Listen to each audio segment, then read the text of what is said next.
Subscribe to our channel for further updates. बच्चों good morning. तो आइए अपन अब लास्ट लेक्चर कवर करते हैं ऑफ क्वाड्रेटिक इक्वेशन। ठीक है, ये लेक्चर हो सकता है लंबा भी चले, बट ये लास्ट लेक्चर रहेगा क्वाड्रेटिक इक्वेशन का। डन। आइए अब थोड़ा सा देखना चालू करते हैं। Let's first start with the two questions which are on your screen. पढ़िए आप अपने हिसाब से। मेरे हिसाब से पहले क्वेश्चन के लिए आपको लगेंगे 2 मिनट और दूसरे क्वेश्चन को के लिए आपको लगेंगे 3 मिनट। तो कुल मिलाकर के 5 मिनट का पॉज आपके लिए रिक्वायर्ड होगा। Your time starts now. Video को पॉज करिए and start attempting the questions.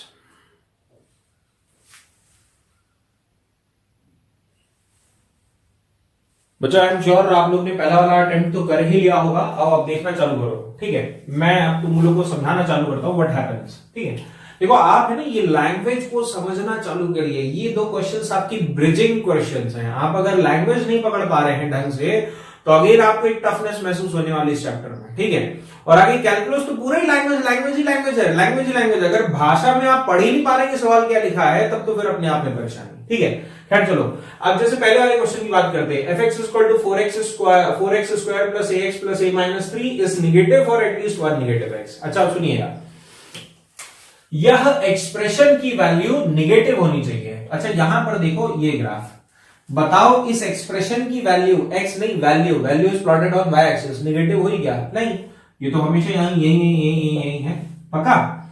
अब क्वेश्चन कह रहा है कि निगेटिव होनी चाहिए for at least one real x. अच्छा इस केस में देखो निगेटिव हुई क्या किसी भी एक्स के लिए ना? 0 हुई। 0 में मानता हूं 0 ही रहेगी उसकी वैल्यू, बट निगेटिव नहीं हुई। अच्छा निगेटिव होने के लिए इसको एक बार नीचे उतरना, भले ही एक पॉइंट के लिए बस नीचे उतरे, यहां भी सिर्फ एक पॉइंट के लिए उतरे, बट ये कंडीशन आएगी। So the condition is ultimately d greater than 0। बच्चे ये दिखने के लिए भले ही भयानक सा क्वेश्चन है, इसमें सिर्फ आपको लगाना था d greater than equal to 0।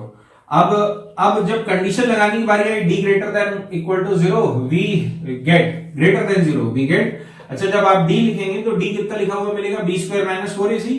तो a का square -4 into 4 into nothing but equal to a - 3। इतना आया समझ में? तो अब जब लिखना चालू करेंगे so this is nothing but equal to a² minus 16a plus 16 3 48। आया बच्चों इतना समझ में? तो जब आप इसके फैक्टर्स बना लेंगे ना तो 12 और 4 12 4 48 और ये बन जाएगा, तो आपके इसके फैक्टर्स निकल करके आ जाएंगे a - 12 into a - 4। गुणा मारोगे तो दिख जाएगा।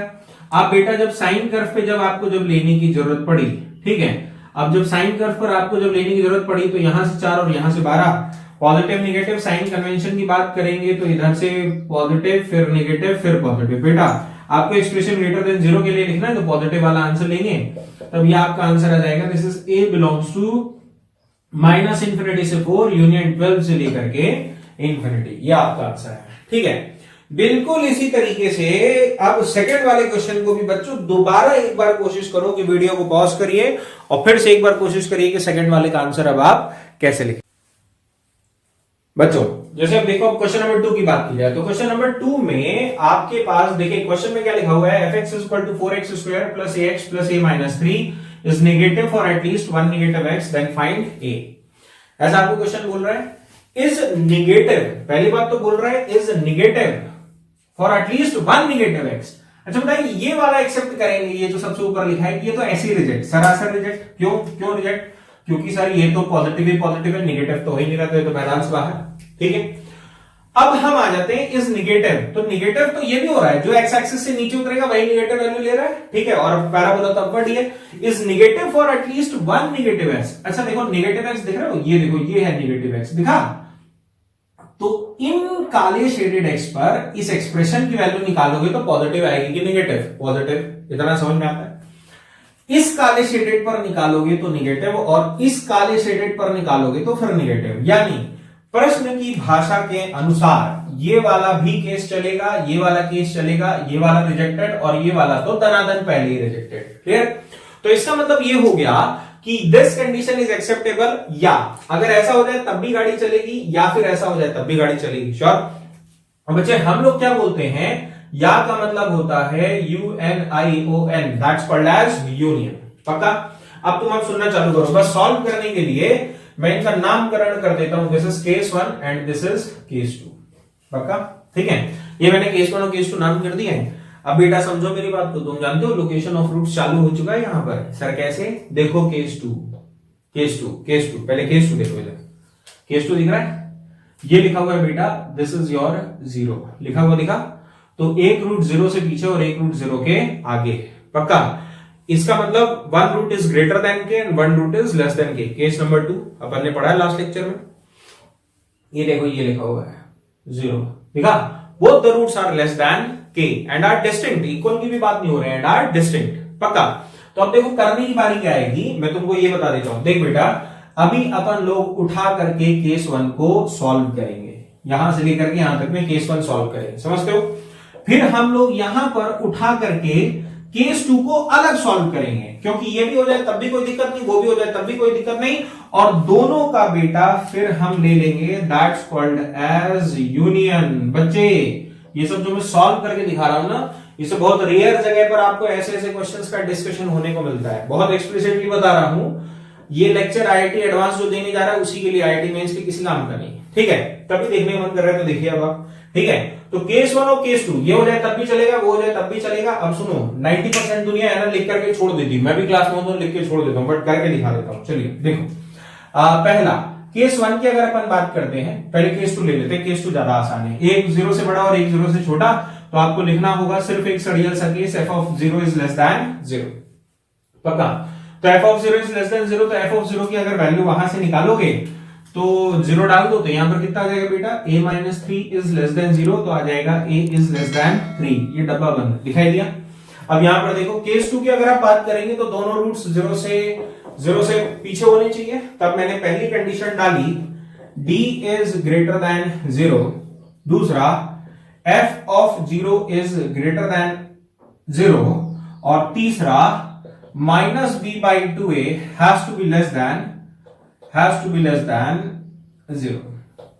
इतना आया समझ में?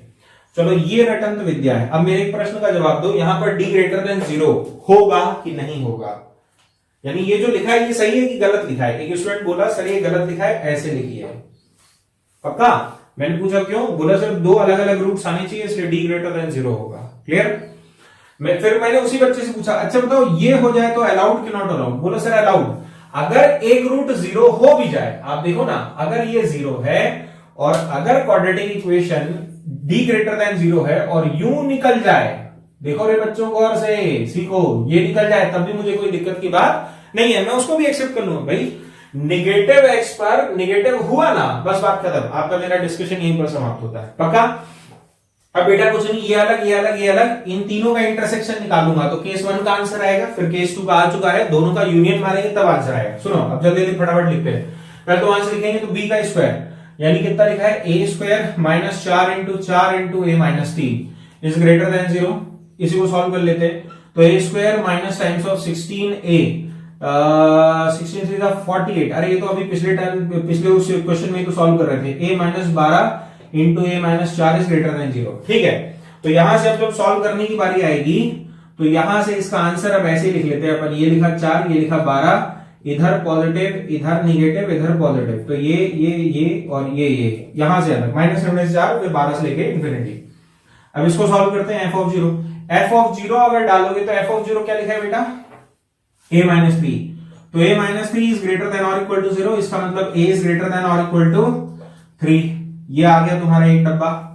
यहां से लिखो तो अब माइनस टाइम्स जब आप लिखेंगे तो b में क्या आ जाएगा, b की जगह स्वयं में a लिखा है, अपॉन 2 इंटू 4 लिखा हुआ है इज लेस देन 0, तो ये 8 उधर चला जाएगा, माइनस खाएगा तो a इज ग्रेटर देन 0।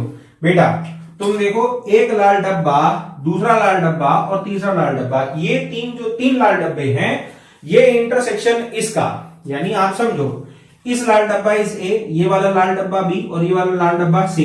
तब आप जब 1 इंटरसेक्शन 2 इंटरसेक्शन 3 जब आप मारेंगे तब जाकर के आपका आंसर निकल करके आएगा।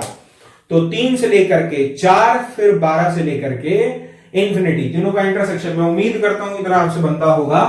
तो a बिलोंग्स टू लिखा हुआ मिलेगा 3 से लेकर के 4 यूनियन 12 से लेकर के इंफिनिटी। इतना आया बच्चा समझ में? तो ये तो अब तुम एक चीज बढ़िया से देखो, ये काले कलर का डब्बा, this is the solution of case 1, इतना बड़ा, and this is the solution of case 2। अब बेटा 1 और 2 तो अभी निकल करके हैं, और अब मुझे दोनों में से, इन दोनों का मुझे इन दोनों का यूनियन लेना है, तब जाकर के मेरा फाइनल आंसर आएगा। ठीक है, मैं क्वेश्चन हटा देता हूं, थोड़ा सा मेरे लिए जगह बन जाए। तब जब लिखना चालू करेंगे तो नंबर लाइन पर एक तो आपने बनाया 3 से लेकर के 4, ये तो वैसे दिख पा रहा है वैसे मुझे, बट चलिए आप लोग के लिए मैं बनाता हूं, इसको ब्लू से ही बनाता हूं क्योंकि ये ब्लू से लिखा हुआ है। ये लिखा 3, ये लिखा 4, ये लिखा 12, तो 3 से लेकर के 4 यानी 3 क्लोज से लेकर के 4 ओपन, फिर 12 से लेकर के इंफिनिटी। ये ब्लू से लिखा था तो इसलिए मैंने ब्लू से ही बनाया। ये a लेस देन 3 है तो इसको मैं ब्लैक से बनाता हूं, तो ये a लेस देन 3, ये सेकंड वाला केस है जो ब्लैक से बना, और ये ब्लू वाला केस है जो मैंने 1 से बनाया। पक्का? यूनियन समझते हैं बेटा? यूनियन का मतलब होता है जहां दोनों अवेलेबल या दोनों में से कोई एक अवेलेबल, वो भी आंसर ले लेंगे। तो जब आंसर लिखने की बारी आएगी ना, तब जब अपन आंसर लिखेंगे time time time time time time time time time time, तो ए बिलोंग्स टू आंसर आ जाएगा माइनस इंफिनिटी से लेकर के 4 ओपन, यूनियन 12 से लेकर के इंफिनिटी। आया इतना समझ में? ठीक है, अब कुछ बोलने जा रहा हूं, उसको बहुत बढ़िया से सुनना।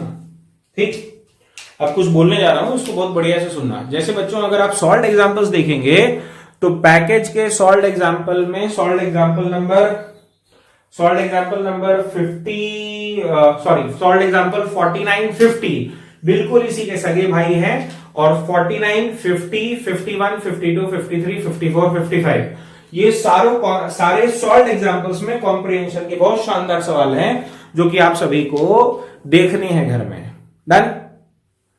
ठीक है, आइए फिर अपन कुछ और क्वेश्चंस पिक करते हैं। बच्चों आइए अब अपन ऐसा करते हैं कि लाइन वाइज क्वेश्चंस को लेते हुए चलते हैं ताकि अपने आप में थोड़ा जगह बने। जैसे क्वेश्चन नंबर 4 के लिए let's start with question number 4। तो बच्चों आई विल सजेस्ट यू कि आप लोग वीडियो को पॉज करिए, क्वेश्चन नंबर 4 और 3 एक साथ अटेम्प्ट करिए। तो मेरे हिसाब से नीचे वाले के लिए 2 मिनट बहुत होंगे और ऊपर वाले के लिए भी 2 मिनट बहुत होंगे, तो 2 दूनी 4 मिनट की बात है। वीडियो को पॉज करिए and start attempting the question 4 as well as 3 दोनों।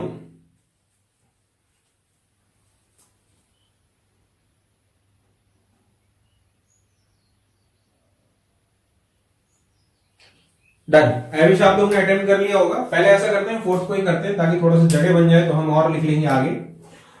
फोर्थ का सॉल्यूशन अब बच्चों अब देखना चालू करो। क्वेश्चन क्या कह रहा है कि एबीसी तो साइड्स ऑफ ट्रायंगल, वो सब बात की चीजें। क्वेश्चन कह रहा है कि इस क्वाड्रेटिक इक्वेशन और इस क्वाड्रेटिक इक्वेशन का एक रूट कॉमन है।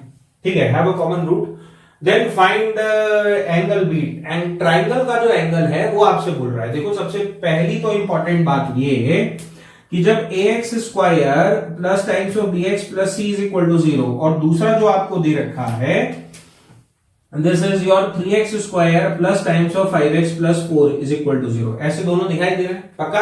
अच्छा, डू यू अंडरस्टैंड यहां पर यह वाली क्वाड्रेटिक इक्वेशन जो नीचे वाली है, इसका b स्क्वायर 25, 16 3 48, इसका d लेस देन 0 है, तो नीचे वाले के रूट्स इमेजिनरी। अब अगर एक रूट कॉमन, तो इमेजिनरी में एक थोड़ी ना कॉमन होगा, तो दोनों कॉमन, नहीं तो नहीं होगा। तो इसका मतलब दोनों रूट्स कॉमन है, क्योंकि क्वेश्चन तो बोल रहा है कि एक रूट कॉमन है। इसका मतलब आप लिखेंगे a/3 is nothing but equal to b/5 is nothing but equal to c/4, और इसको माना अपन ने nothing but equal to lambda.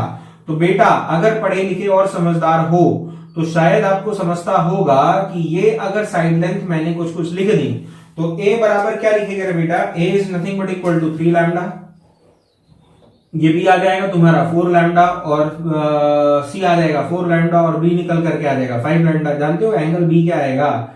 ये a के अपोजिट a, c के अपोजिट c। बोलो एंगल b कितना आ गया बेटा? 90। परफेक्ट। तो चलो एक क्वेश्चन तो निपटा, अब अपन ऊपर वाले क्वेश्चन नंबर 3 को पिक करते हैं। देखिए अब जैसे बच्चों क्वेश्चन नंबर 3 की बात करते हैं, क्लियर? तो अब बोल रहा है कि दिस हैज वन सॉल्यूशन। तो पहले तो आप इसको सरियाओ, गुणा करो, तो x square into k minus x is equal to x minus 1, ये क्रॉस मल्टीप्लाई किया अपन ने।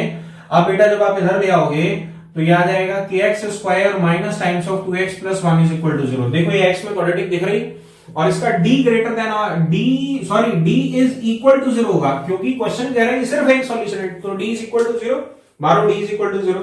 तो जब d मारोगे तो b का स्क्वायर यानी 4 माइनस 4 गुणे k गुणे 1 इज इक्वल टू 0, यानी k बराबर बेटा कितना आ गया 1। इतना आया समझ में। तब पूछ रहा है then find the value of, sorry सवाल गलत लिखा हुआ है, then find the value of k। इतना समझ में आता है? ठीक है, थोड़ा सा फिर से देखना चालू करते हैं। बेटा अगर ये k बराबर 1 आ गया तो k बराबर 1 पर एक बार क्रॉस चेक करके देखा जाए। ठीक है, क्रॉस चेक करना चाहिए। चेक करते हैं, check at k is equal to 1। तो जब आपने k इज इक्वल टू 1 पर k इज इक्वल टू 1 डालेंगे तो वहां से अब देखो तो आपको x is equal to x minus 1 upon k है, k की जगह भी क्या डालूंगा 1। तो अगर आपने k की जगह 1 डाल दिया तो 1 इंटू पुराना तो x माइनस 1 लिखा था, आप समझ रहे हैं, इसको और इसको अगर काटेंगे देन यू गेट x बराबर 1। इतना आया बच्चों समझ में? पक्का?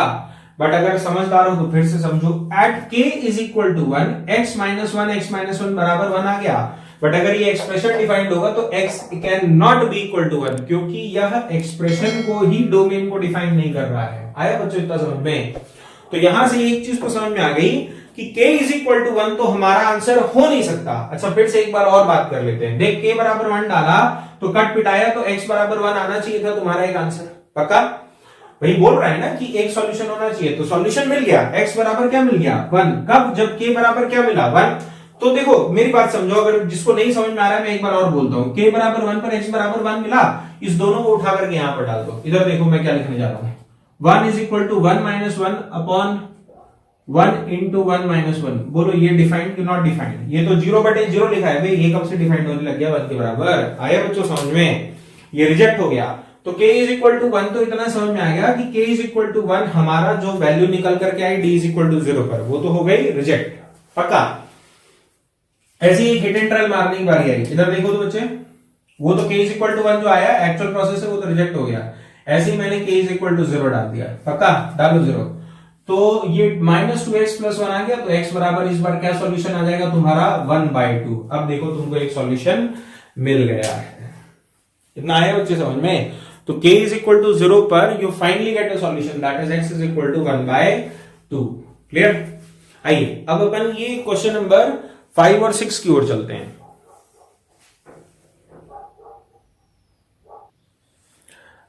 बेटा ये sorry there is a minor correction in question number 5 जो कि अभी मैंने देखा तो मुझे समझ में आया, and question number 6 is perfectly written. ठीक है, अब सुनो, find the range of y if this has real roots. ऐसे दे रखा है, तो अगर इसके रियल रूट्स हैं तो पहले तो आप इसको क्वाड्रेटिक तो बनाओ ताकि रियल रूट्स देखना चालू हो। बच्चों देखो मैंने जैसे लिखा x square plus times of 2y into bracket में x प्लस टाइम्स ब्रैकेट में जो आ जाएगा तो ये y square minus 6 times of y plus 9 is equal to 0। बच्चों बहुत बढ़िया से देखो, ये आपको क्वाड्रेटिक इन x दिखना चालू हो गई। और क्वेश्चन कह रहा है हैज रियल रूट्स, तो रियल रूट्स की कंडीशन क्या होती है बेटा? d ग्रेटर देन और इक्वल टू 0। उठा के लगाओ, तो जब b स्क्वायर माइनस 4 इसी लगाया तो 2y का whole square minus 4 into 1 into c की जगह पर y square minus 6y plus 9 is greater than और इक्वल टू 0। इतना आया समझ में? बच्चे अब तुम देखना चालू करो, ये दो तो इस 4 से कट जाएगा, 4 आएगा तो 4 तो कट गया। अब देखना चालू कर, ये लिखा हुआ है y स्क्वायर, ये लिखा हुआ है this is minus y square plus times of 6y minus 9, तो ये दोनों यहां से आते हुए दिखाई दिए। तो यहां से अब देखोगे तो y की वैल्यू आ जाएगी y इज ग्रेटर देन 9/6। 9/6 का मतलब 3/2, तो y बिलोंग्स टू आंसर निकल करके आ गया 3/2 से लेकर के इंफिनिटी। अच्छा सुनो, ऐसे बहुत सारे क्वेश्चंस हम लोग को पहले भी आ रहे थे जहां पर बोल रहा था कि 2 डिग्री जनरल इक्वेशन थी and it is resolved into 2 linear factors. ऐसा याद आ रहा है? ये पेयर ऑफ स्ट्रेट लाइन की कंडीशन है बेटा, वो भले ही क्वाड्रेटिक इक्वेशन के चैप्टर में आ रहा है बट वो पेयर ऑफ स्ट्रेट लाइन की क्वेश्चन है जिसमें अपन abc plus 2fgh minus af square minus bg square minus ch square is equal to 0 करते हैं। वो वाली कंडीशंस का इस्तेमाल करने पर जाकर के उसके आंसर्स आएंगे। डन? ये थोड़ा सा एक अलग प्रकार का क्वेश्चन है। ये जो नेक्स्ट क्वेश्चन, जो क्वेश्चन नंबर 6 लिखा हुआ है, ये थोड़ा सा एक अलग क्वेश्चन है। बच्चा ये जो लास्ट वाला क्वेश्चन है ना, ये थोड़ा सा आपको सरदर्द मारेगा। अच्छा सरदर्द क्या मारेगा ये मैं आपको ऐसे समझा देता हूं, सुनो। जैसे देखो कह रहा है कि एक्सप्रेशन की मिनिमम वैल्यू निकाल करके दिखानी, तो आप कुछ नहीं उसको लैम्डा मान लीजिए और क्या इक्वेशन को सॉल्व करिए। भाई आपसे जितना बनता है, अभी अपन dy by dx वगैरह तो कुछ ऐसा मार नहीं रहे हैं, और dy बाई dx इस पे मार भी ना पाओगे। क्यों? क्योंकि तुमको डिफरेंशिएशन इन लीनियर वेरिएबल है तुम्हारे सिलेबस में, तो इसको अपन ने लैम्डा माना। मान लेते हैं इसकी कोई मिनिमम वैल्यू होगी, दैट इज लैम्डा। मान लो आप, ऐसे वेरिएबल मानने में कोई दिक्कत थोड़ी ना होती। क्लियर? तो अब लैम्डा को इस तरफ ले आओ। तो अब बच्चा ये लिखा है 3y प्लस 2 गुणे x plus times of 2y square minus 3y minus lambda is equal to 0। देखो मैंने किया क्या, पहली बात तो लैम्डा को इधर लाया तो माइनस लैम्डा हो गया, फिर जो मसाला बचा उसको मैंने x की क्वाड्रेटिक में सरियाया। अभी तुमको x की क्वाड्रेटिक में सरियाया हुआ दिखाई दे रहा है? पक्का? अब तुम समझो, जो तुम बोल रहे हो कि ये 0 के बराबर, तो सही में 0 के बराबर के लिए d ग्रेटर देन और इक्वल टू 0 मारेंगे रियल रूट्स के लिए।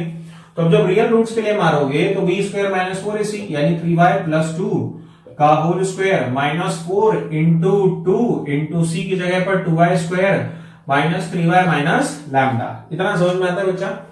And is greater than 0। अब कुछ नहीं बेटा, इसको जस्ट सॉल्व ही करना है। तो 0 एंड इज ग्रेटर देन और equal to this is 9y square plus 4 और 6 दूनी 12, तो plus times of this is nothing but equal to 12y। आया बेटा इतना समझ में?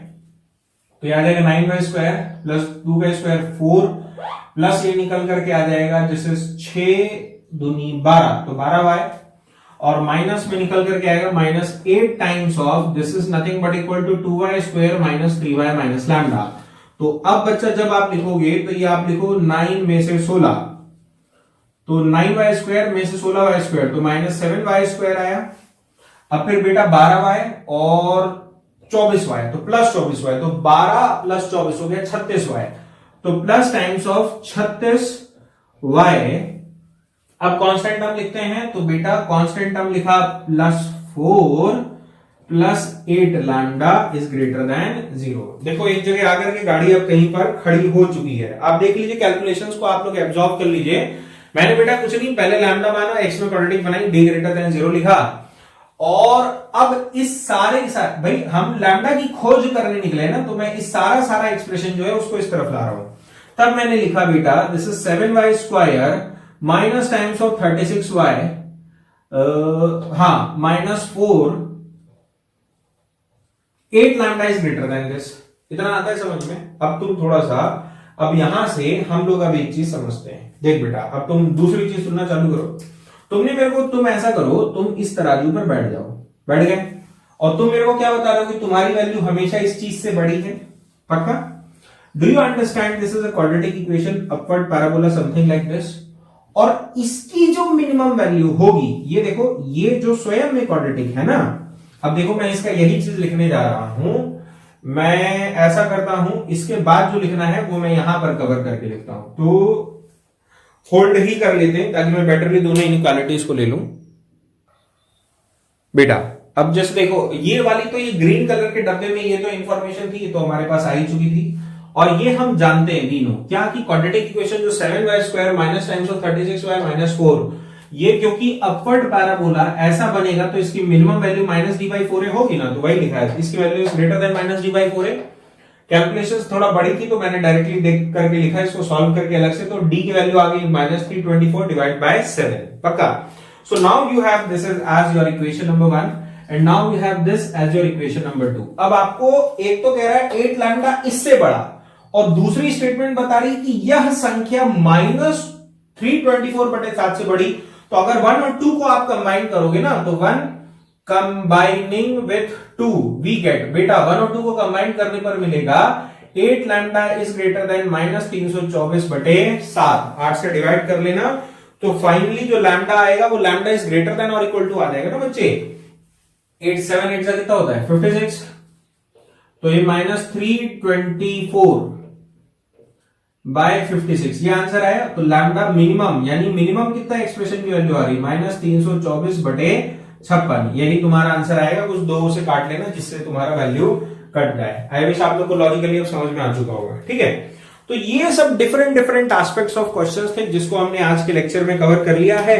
अब यहां से दो बातें हमारे पास और बची, एक तो बची डिस्कार्टस अंकल की, और दूसरा बच्चा की डिटरमाइनिंग पॉलिनोमियल्स। तो बस ये दोनों के हम एक एक एग्जांपल लेते हैं, वो भी आपको बेटरली क्लियर हो जाएंगे। बच्चों जैसे अब देखिए we have question number 7 as well as question number 8 given fx is equal to x to the power 99 minus 2x plus 7 then find the remainder when fx is divided by x cube minus 4x done. और अगला लिखा है given fx is a polynomial of degree 5 such that f of 1 is equal to 2, f of 2 is equal to 4, f of 3 is equal to 6, f of 4 is equal to 8, f of 5 is equal to 10, then find f of 6। ठीक है, दोनों equation class 10th standard के, very honestly speaking ये मैं class 10th में हम लोग पढ़ाते हैं पॉलिनोमियल्स वगैरह जो पढ़ाते हैं ना, चाहो तो अगर विश्वास नहीं हो रहा तो क्लास 10th का जो लास्ट लेक्चर है पॉलिनोमियल का देख लेना, ये पढ़ा रहा हूं उसमें मैं। ठीक है, तो ये हम लोग कवर करते हैं। फिलहाल your time starts now, video को पॉज करिए और अटेंड करिए। मेरे हिसाब से 2-2 मिनट बहुत हैं दोनों क्वेश्चंस के लिए।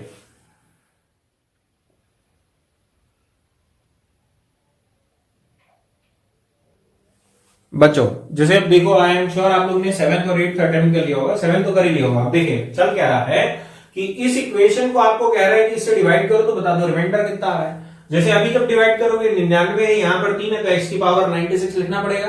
जब सब्ट्रैक्ट मारोगे तो ये तो कट गया, बट 96 यहाँ पर और इंटू 1 मारोगे तो 97 खड़ा हो जाएगा। तो x की पावर 97 फिर आपको प्रोड्यूस करना पड़ेगा, तो x की पावर 94 से गुणा मारोगे एंड सो ऑन। ठीक है, थोड़ा लिखेंगे, यानी थोड़ा नहीं, लगभग 15-16 बार डिवाइड करेंगे तब जाकर के आंसर आएगा, और से ज्यादा बार भी करना पड़ सकता है। क्लियर? तो अब रिमाइंडर ऐसे तो होता नहीं, बट एक रूल सुनो, ये जो लिखा हुआ है दैट्स कॉल्ड एज डिविजन, ये जो लिखा हुआ है दैट्स कॉल्ड एज डिवाइजर। पक्का यहां पर लिखा जाता है दैट्स कॉल्ड एज कोशेंट, यहां पर जो लिखा जाता है दैट्स कॉल्ड एज रिमाइंडर। पक्का? तो इससे है ना, अगर ये क्यूबिक है तो जो रिमाइंडर होता है वो हमेशा 1 डिग्री कम होता है। जैसे अगर मेरे को कोई बोले कि sir x to the power 7 और ग्ला लिखा हुआ है, इसको अगर आप 2x square minus 3x plus 1 से मान लीजिए 7x प्लस 7 into x to the power 5 and कुछ लिखा है, जब आप इसको इससे डिवाइड करेंगे तो रिमाइंडर कितना आएगा? Remainder is ax plus b, 1 degree का आएगा। इतना बात समझ गए? एक कम छोटा आएगा ना, तो ये 2 है तो ये ax प्लस b आएगा। यहां पर अब जैसे क्यूबिक है तो यहां पे जो रिमाइंडर आएगा this is nothing but equal to ax square plus bx plus c। अब सवाल ये है कि ये a क्या है, b क्या है, c क्या है, आपको यही फाइंड करना है। जो आपने abc तीनों को फाइंड कर लिया तो आपका आंसर निकल करके आ जाएगा बच्चा। पक्का? ठीक है, तो ये तो अपना बेसिक आइडियोलॉजी चल रही थी, अब मैं इसको हटाता हूं तब अपन हम देखना चालू करते हैं। सुनिए, so now the statement is, अगर मैं इसके आधार पर अब लिखना चालू करूं तो यह जो पूरा लिखा हुआ है it can be further written as x to the power 99 minus 27 plus x is equal to, ये यहां पर कुछ आएगा कोशेंट, तो मैंने लिखा this is quotient into x cube minus 4x plus बेटा लिखा this is ax square plus bx plus c। इतना समझ में आता है? ये तो कोई आश्चर्यजनक बात नहीं लिखी मैंने, बिल्कुल सही लिखा। अच्छा बच्चों एक बात बताओ, कुछ ऐसा सोचो मुझे कोशेंट से बचना है, I am very much clear, मुझे कोशेंट से बचना है, मैं कोशेंट चाह ही नहीं रहा फेस करना, क्योंकि कोशेंट निकालने बैठूंगा तो मुझे मालूम है कि कोशेंट मेरे से आंसर आएगा नहीं। पक्का? क्योंकि मुझे कोशेंट निकालूंगा तो इतने बार डिवाइड करने का मन ही नहीं है। तो ऐसा करते हैं ना, कुछ ऐसा करें कि ये 0 हो जाए, लफड़ा ही खत्म। अगर ये 0 है तो 0 गुणे कोशेंट इज 0। आया बच्चा समझ में? तो अगर आप इसी को करोगे तो x cube minus 4x is equal to 0, x common निकालोगे ना तो ये x square minus 4 is equal to 0, यानी x की वैल्यू आएगी 0, 2, यहां पर x की 3 वैल्यूज आ जाएंगी। क्या क्या बेटा? x is equal to 0, 2, minus 2। तो सर ये जो 3 वैल्यूज आई x की, सवाल ये है ये जो 3 वैल्यूज आई इनका मैं करूं क्या? बेटा कुछ नहीं, इस एक्सप्रेशन में एक बार x बराबर 0 डालो, एक बार x बराबर 2 डालो और एक बार x बराबर माइनस 2 डालो। डाल लोगे और जब सरियाओगे तो अपने आप आंसर लिखना चालू होगा। आओ देखो खुद ही देख लेते हैं यहाँ पर लोग, तीनों लोग x की जगह 0 डालेंगे तो 0, 0, 0, तो यहां से कितना आएगा? 7 आए। आप समझ रहे हैं? कोशेंट ये 0 होने के कारण ये पूरा अंडा 0, और जब यहां पर 0 कर लेंगे तब आप समझते हैं 0, 0, 0, तो यहां से कितना आ जाएगा? c।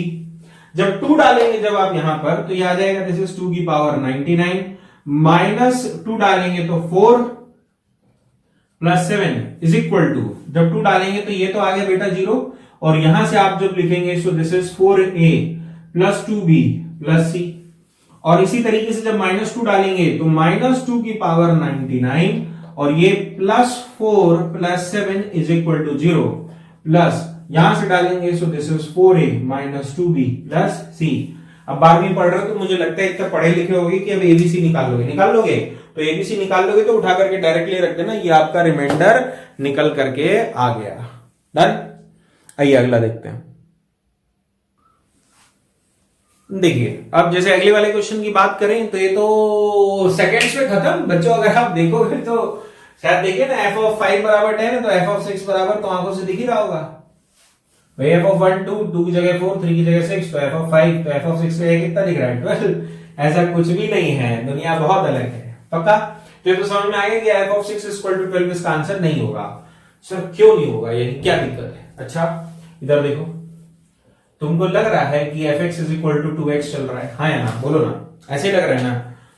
पढ़े लिखे हो तो पढ़ो। इधर सवाल में क्या बोल रहे हैं, डिग्री कितना है 5 और ये कितना है 1 डिग्री। तो एफ एक्स 1 डिग्री कहां से हो गया? सवाल नहीं बोल रहा है F x is a 5 degree polynomial, तो आप इसको 1 डिग्री कैसे मान लिए? ठीक है, आपने तो यही बोल करके ना बोला 12, तो ये तो गलत है। फिलहाल काम की चीज इधर देखो, एक अच्छी चीज, f x minus 2x is equal to 0, ऐसा आप इसको इधर ला करके ऐसी दिमाग में सोचो। पक्का? अच्छा बच्चों एक बात बताओ, x इज इक्वल टू 1 डालेंगे तो f ऑफ 1 बराबर 2 0 हो जाएगा, यानी x इज इक्वल टू 1 इसका एक रूट है। x इज इक्वल टू 2 डालेंगे ना तो f ऑफ 2 बराबर 4, तो ये फिर 0 हो जाएगा। तो ये भी x इज इक्वल टू 2 भी इसका रूट है, x इज इक्वल टू 3 भी इसका रूट है, x इज इक्वल टू 4 भी इसका रूट है, and x is equal to 5 भी इसका रूट है। तो अब जब लिखने की बारी है तो f x minus 2x is equal to x minus 1 into x minus 2 into x minus 3 into x minus 4 into x minus 5। So my dear यहां से निकल करके आया this is f x minus 2x को उधर ले जाओ, so this is x minus 1 x minus 2 x minus 3 into x minus 4 into x minus 5। Minus की जगह प्लस आ जाएगा बेटा, दिस इज योर 2x। आया इतना बच्चा समझ में? तो एफ एक्स बराबर, अब बहुत अच्छे से देख लो तुम्हारा क्या स्टेटमेंट निकल करके आ चुका है, दिखाई दिया? तो अब नीचे जो चौकोर डब्बा है ब्लू कलर का देखो, ये 5 डिग्री इक्वेशन लिखी हुई है। क्लियर? अब इसमें डालोगे ना एफ ऑफ 6, तब तुम्हारा आंसर निकलेगा। तुम खुद ही रख लेना है। देखो वैसे मैं रख देता हूं, एफ ऑफ 6 जब आप रखोगे तो ये 5 इंटू 4 इंटू 5 फैक्टोरियल दिख रहा है, 5 फैक्टोरियल ये आ जाएगा, प्लस उधर से 6 दूनी 12, 120 और 12 कितना होगा बेटा 132। ये आंसर आया। ठीक है, दिस इज योर आंसर।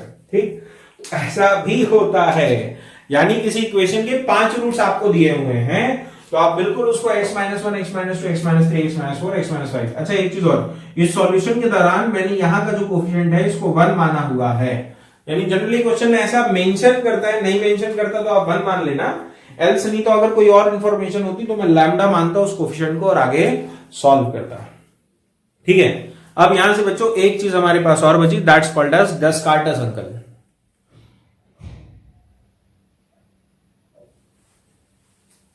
देखिए बच्चों ये लास्ट हेडिंग है हमारे इस चैप्टर की, दैट्स कॉल्ड एज डेस्कार्टस थ्योरम है, स्टेटमेंट है, अंकल तो मैंने ऐसे ही लिख रखा है।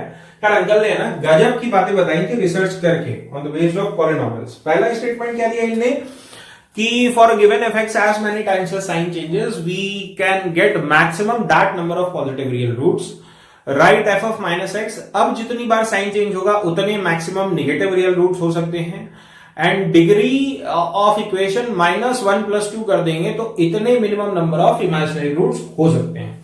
ये लिखा हुआ तो आपको 10 जगह मिल जाएगा, बट इसका मतलब समझ में आ जाए, यही बहुत बड़ी बात होती है। ऐसा करें, आइए मैं एक सवाल लेता हूं जिससे आपको मतलब समझा देता हूं। सर इसका एग्जाम्पल हमारे लिए है क्या? हाँ, प्रैक्टिस शीट का सबसे लास्ट सवाल इसी पर बेस्ड है। ठीक है, अब देखो करना क्या है, थोड़ा सा इधर से देखो। जैसे बेटा मैंने तुम्हारे सामने लिखा f x is equal to x to the power 7 plus 6x to the power 6 minus 4x to the power 5 plus 3x square minus 2x plus 11। ये आपके सामने मैंने लिख दिया। पक्का 7 डिग्री इक्वेशन है, तो क्या सातों के सातों रियल रूट्स होंगे? ना कोई जरूरी नहीं, 7 में से हो सकता है कि एक ही रियल रूट हो, बाकी की 6 इमेजिनरी। इधर देखो टा पो टा टा टा, ये एक 7 डिग्री इक्वेशन का बड़े मजे से ग्राफ हो सकता है। कितने रियल रूट्स? 3, तो बाकी के कितने इमेजिनरी रूट्स? 4, और दो के कॉन्जुगेट पेयर में आएंगे। बात समझ में आया? तो ऐसा, तो अब सॉल्व तो कर नहीं पाएंगे, हाँ सही बात है, सॉल्व तो कर नहीं पाएंगे, बट डिस्कार्टस अंकल ने बताया कि बेटा सीख लो, ये कहीं लिखा नहीं मिलेगा, ठीक है। तो अब सुनो बढ़िया से, तो डिस्कार्टस अंकल ने क्या बताया, कितने बार साइन चेंज, देखो साइन चेंज हुआ कि नहीं हुआ, नहीं हुआ, अच्छा साइन चेंज हुआ, यस, साइन चेंज हुआ, यस, साइन चेंज हुआ, यस, साइन चेंज हुआ, यस, कितने बार साइन चेंज हुआ, 4 बार। तो पहला स्टेटमेंट आया मैक्सिमम 4 पॉजिटिव रियल रूट्स हो सकते हैं, पक्का, मैक्सिमम 4 पॉजिटिव रियल रूट्स। अब तुम बेटा क्या करो, अगर निगेटिव रियल रूट्स निकालने हैं तो f ऑफ -x लिखो, अच्छा -x लिखोगे तो कितना देगा, -x की power 7 plus 6 into x to the power 6 minus की जगह 4 into x to the power 5 plus times of this is nothing but 3x square plus times of कितना 2x प्लस 11, ये आया। अच्छा अब देखते चलना, साइन चेंज हुआ, नहीं हुआ, नहीं हुआ, नहीं हुआ, नहीं हुआ, पक्का, कितने बार साइन चेंज हुआ, 1 बार। तो मैक्सिमम, यहां से क्या आंसर आया, मैक्सिमम 1 निगेटिव रियल रूट्स हो सकता है, ठीक है। अच्छा इन 2 स्टेटमेंट के बेसिस पर मैं कुछ बनाने जा रहा हूं, आप लोग मुझे बताना। मैंने बच्चे से पूछा, अच्छा बताओ ये वाला ग्राफ, ये वाला ग्राफ क्या इस 7 डिग्री पॉलिनॉमियल का हो सकता है? एक बच्चा खड़ा होकर के तुरंत बोल दिया सर नहीं हो पाएगा। मैंने बोला क्यों? तो बोला सर यहां पर कितने रियल रूट्स दिख रहे हैं, 2।